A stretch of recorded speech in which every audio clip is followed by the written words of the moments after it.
Assalamualaikum dan salam Malaysia Madani. Bersama saya Hidayah Anwar dalam sorotan berita Lensa Wahyu.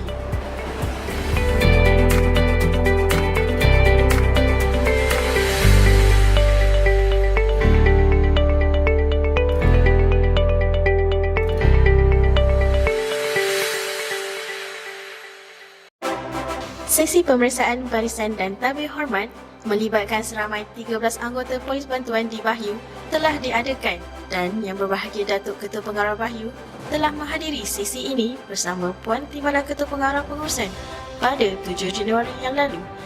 Program dimulakan dengan pemeriksaan barisan dan tabir hormat diikuti dengan sesi amanat Datuk Ketua Pengarah.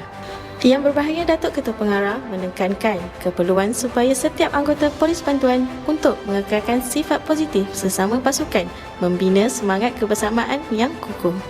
Namun, dalam masa yang sama, mereka mesti sentiasa berpegang kepada minda waspada dan disiplin keselamatan, khususnya apabila berurusan dengan pihak luar.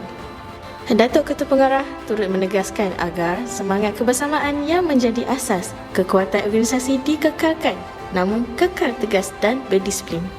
Beberapa pandangan dan cadangan penambahbaikan yang disuarakan oleh anggota polis bantuan telah diterima dengan terbuka dan akan diambil tindakan segera. Ini membuktikan bahawa dalam organisasi setiap suara mempunyai nilai dan ruang untuk memberi pandangan sentiasa terbuka demi kemajuan bersama.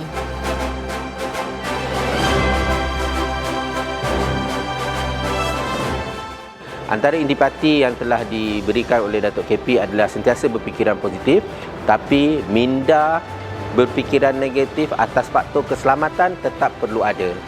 Dan Datuk KP juga meminta supaya semua PB sentiasa cakna dengan keadaan sekitaran di pejabat, sentiasa memberi input kepada pihak pengurusan untuk sebarang penambahbaikan. Wahyu terbaik!